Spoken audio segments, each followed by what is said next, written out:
The test is in 4 parts: Part 1, Part 2, Part 3, and Part 4. Now look at Part 1. A student wants to register for a conference. Listen to the conversation between the student and the woman and answer the questions. First, you have some time to look at questions 1 to 4.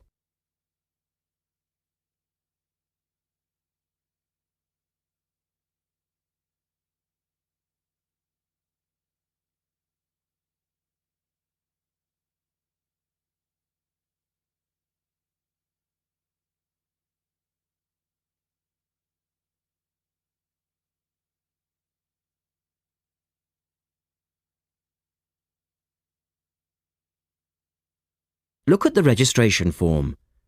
Listen carefully and answer questions 1 to 4. Good morning. Good morning. Can I help you? Yes. Is this where we register for the Beyond 2000 conference? Yes. What's your name and I'll get your conference bag. Well, I haven't actually registered yet. I was told I'd be able to register today, so I hope that's okay. I've just arrived in Melbourne. That should be fine if you're a student. I'll need to take your details though. So, can I have your full name? Yes, sure. It's Melanie Mitchell. Is that Mitchell? Yes, that's right. And that's Ms., not Miss. OK, fair enough. And what's your address, Melanie? I live in student accommodation at Sydney University, so my address there is Room 66, Women's College, Newtown. OK. And which faculty are you studying in? I'm in the Faculty of Education. I'm doing a Master's in Primary School Teaching. Right. And may I see your student card because I need to verify that you're a current student? Yes, sure. Here it is. My number is 994578ED. The woman asks the student some more questions about the conference. Look at questions 5 to 10.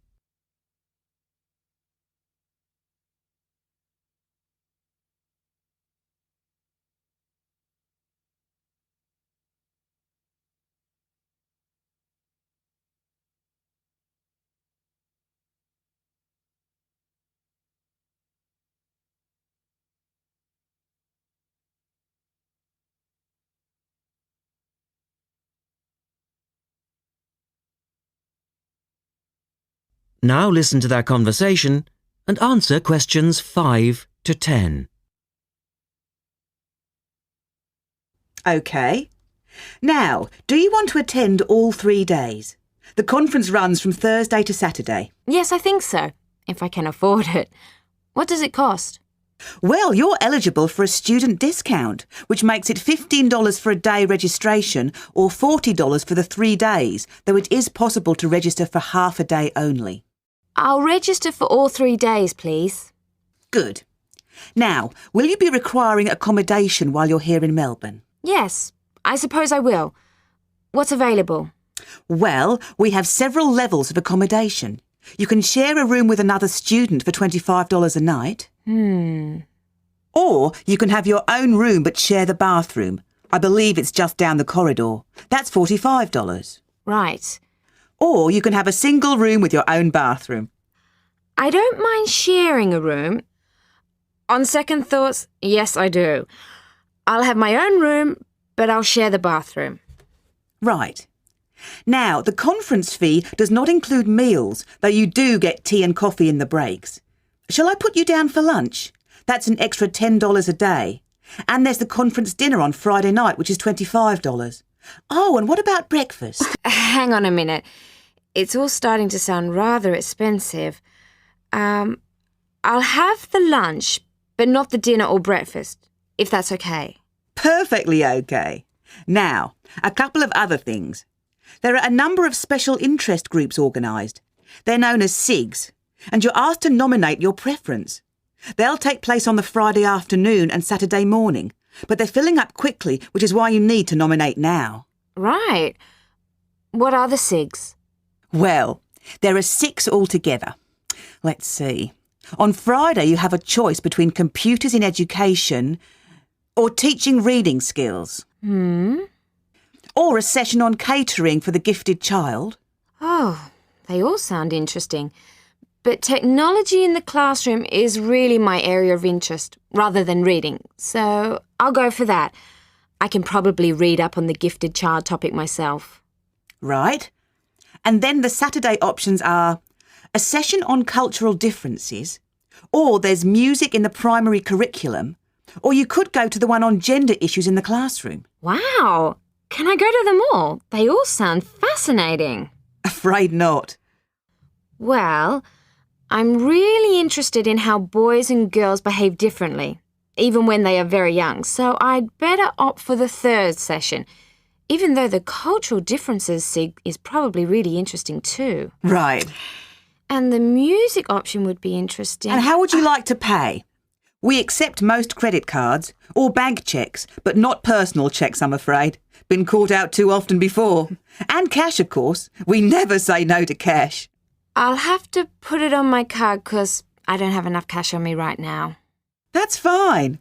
Enjoy your time here with us in Melbourne.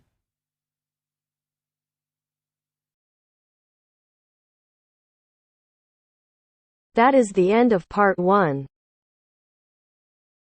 You now have half a minute to check your answers.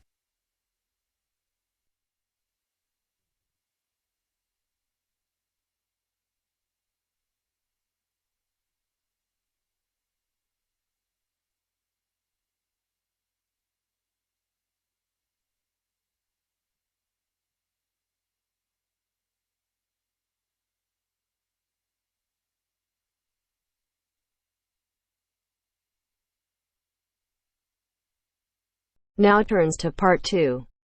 Part 2. You will hear a lecture on deep-sea exploration. First, look at questions 11 to 14.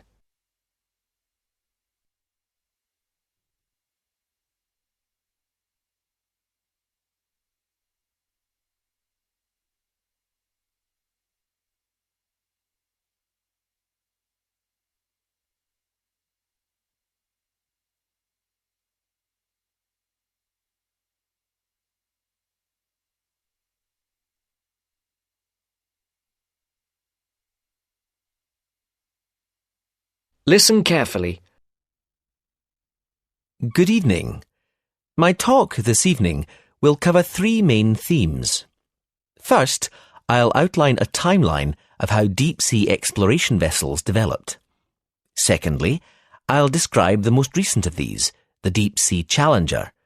And finally, I'll look at some of the benefits of this deep-sea research.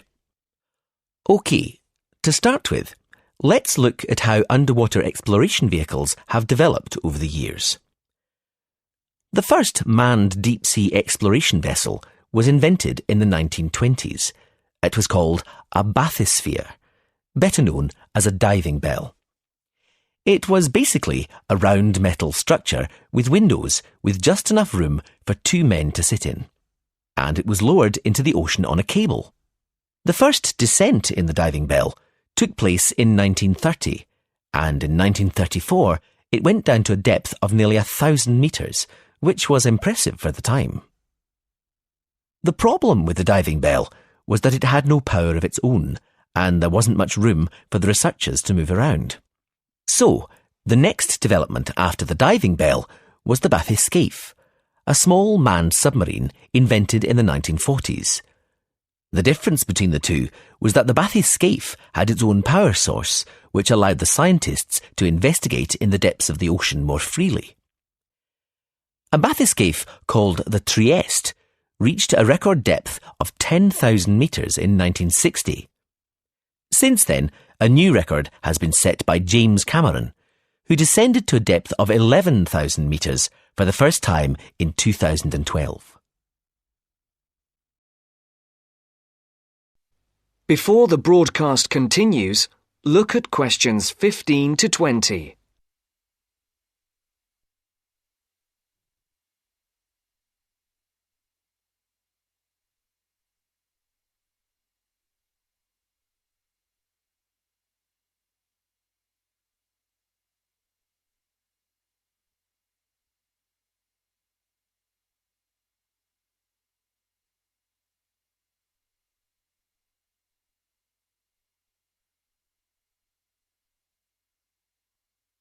You will now listen to the second part of the talk. So let's move on now to look at the submarine that took James Cameron so far down into the ocean. If you look at the drawing of the Challenger, you can see the pilot's chamber at the very bottom of the submarine. It's a very small section where the pilot sits and controls the sub and all the equipment on it. Now let's have a look at how the submarine is powered. Going up from the pilot's chamber, in the middle of the sub, on the right-hand side of the drawing, you can see a whole section covered in batteries. They provide the power source that takes the sub all the way to the bottom of the ocean and back up to the surface again. Next to that, there's another important part of the sub. You probably realise that there's no light at the bottom of the ocean, so the sub needs to take its own. If you look at the back of the sub, in the middle, just next to the batteries, you can see the panel of lights. They provide the light for filming and taking samples from the seabed. And one more part of the sub, which is important for navigation and to stop it spinning out of control, is the large fin at the back. You can see it at the back of the sub, at the top of the drawing. OK. To conclude my talk, I'm going to ask a couple of questions. First, what is the purpose of this deep-sea exploration? And second, is it worth the expense? I think one of the justifications for spending so much money on this kind of research is that it allows scientists to understand more about the surface of the Earth. For example, how it was formed and how it behaves. This could have important consequences for predicting earthquakes and saving lives through early warning systems. Another reason this type of research is considered valuable is that by exploring unknown parts of the ocean, we increase our knowledge of the availability of minerals for industry. And obviously, this could lead to huge commercial advantages. So, the answer is yes. In the long run, this kind of exploration can benefit both the ordinary population and industry. That is the end of part 2. You now have half a minute to check your answers.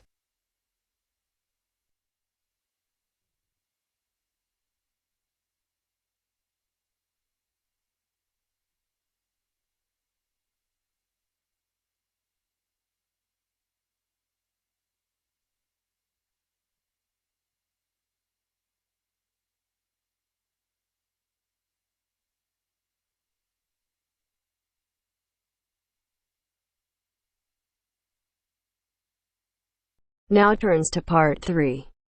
Part 3. You will hear part of a lecture about psychology. First, you have some time to look at questions 21 to 24.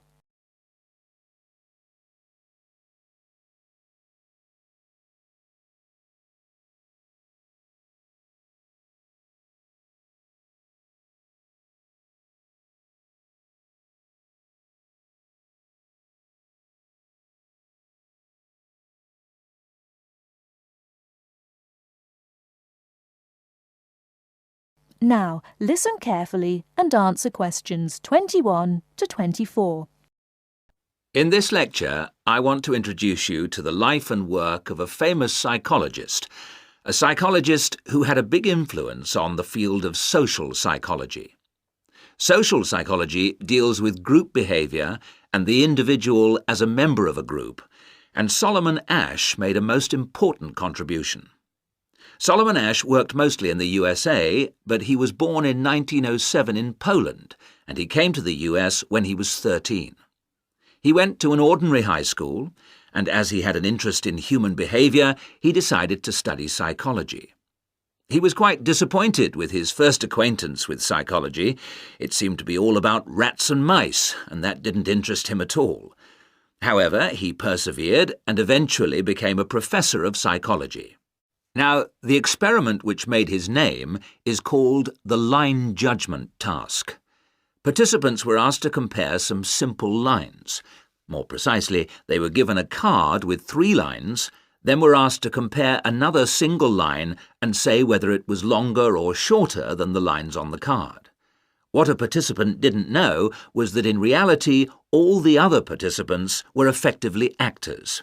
That is, they were instructed to give a wrong judgment, and the purpose of the experiment was to see how the single subject would react.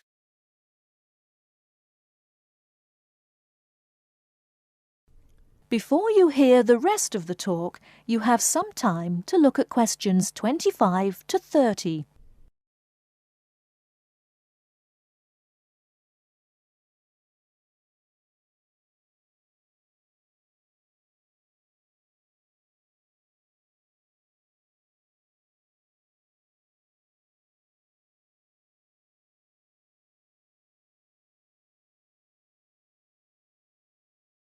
Now listen and answer questions 25 to 30.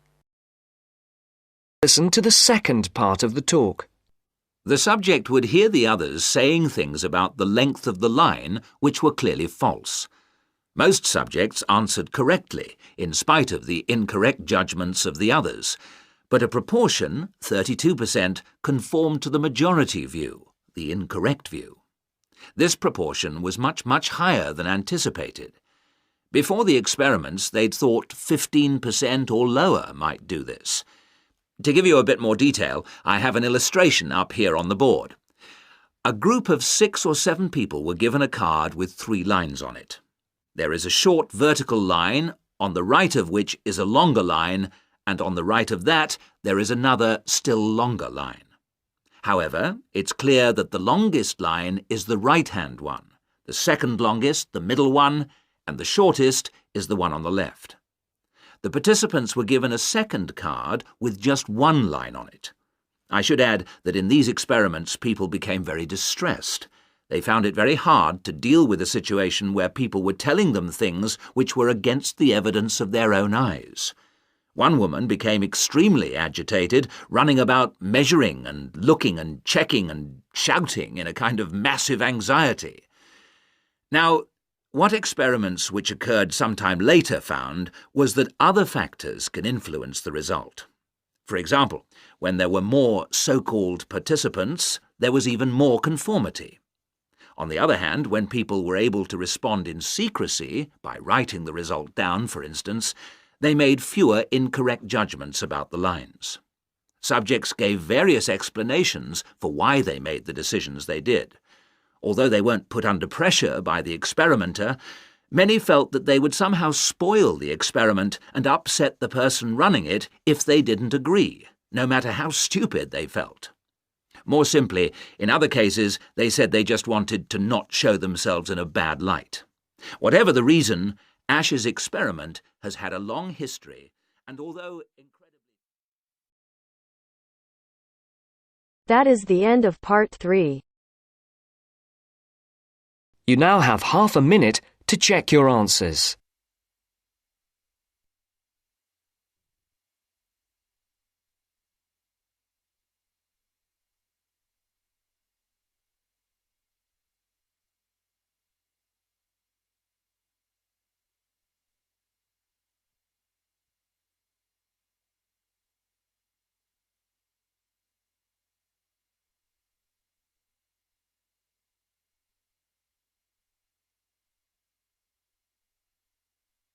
Now turns to part 4. Part 4. You will hear a presentation by a student about a website she has designed for a supermarket. First, you have some time to look at questions 31 to 40 on pages 113 and 114.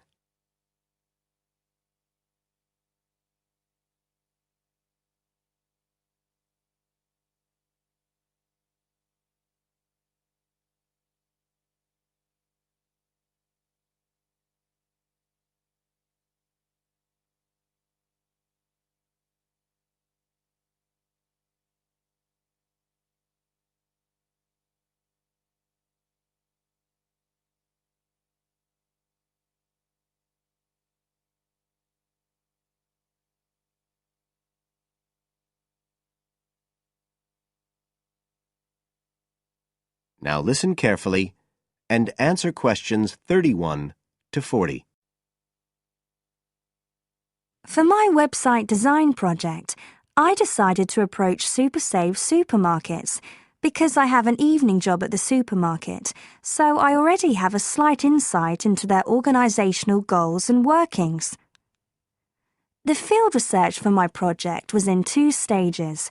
First, I had an interview with Mr. Dunn, who is in charge of SuperSave's customer care department. I discussed the project with him in order to identify the supermarket's requirements.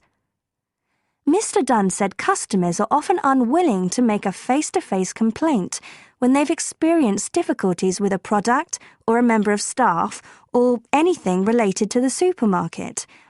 So he said a website which allowed members of the public to get in touch with the organisation and bring the problem to their attention in a private manner might be very useful, and we agreed that I'd work on this.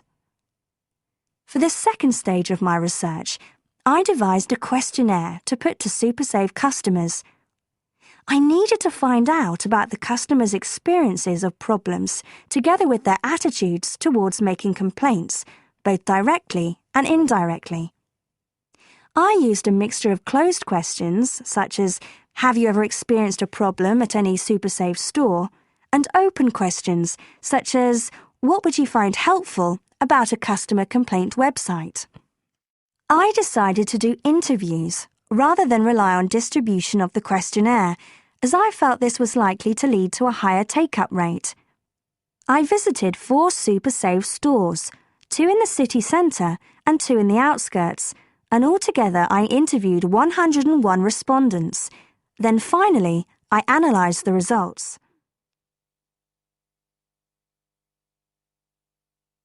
I found the results of the questionnaires to be very informative. I found that out of the total number of customers investigated, 64% had at some stage encountered a problem in a SuperSave store. Out of these people, the vast majority said that they hadn't reported the problem to any member of staff. They just kept it to themselves.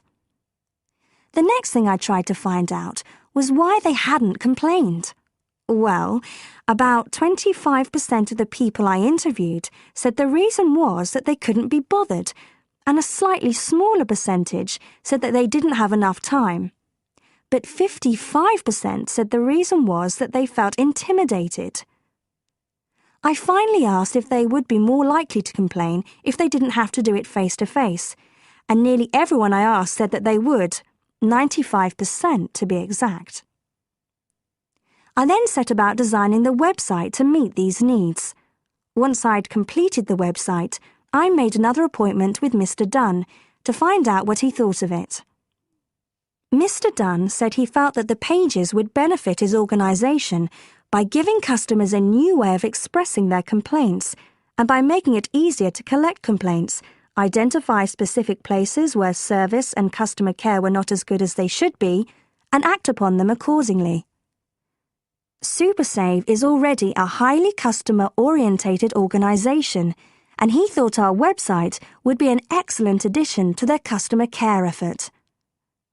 This is all well and good, but there still remains the general problem with websites, that there's a lack of access to online computers.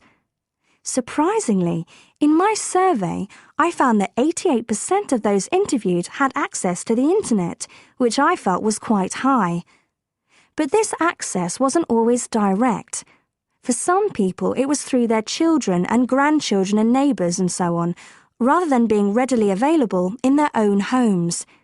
This could prove to be a major drawback to the site, but it is still better to have it now to get the edge over competitors, however slight, and in the very near future, it is expected that almost everyone will have direct access to the internet. Another thing to consider is that at the moment I can only base our conclusions on data gathered from a tiny fraction of the supermarket's customer base. In order to get a better idea of how the site is doing and to see how well I have met my objectives, the site will need to have been up and running for at least a few months. After this time, it'll be possible to see whether or not people are actually using the site and if it's helping to make improvements to their customer service. It would also be interesting to study the effect of the site on staff at the supermarket. morale could be dented as more complaints come in. Staff may feel they are being unfairly criticised and that there is no need for another way for customers to complain. But also, the site could boost morale by making staff come together to overcome the constructive criticism, and they may gain more job satisfaction by knowing that they are making a difference to the customer. So, overall, I feel my website has met my objectives, but there is scope for improvement and expansion. Are there any questions? That is the end of part 4. You now have half a minute to check your answers.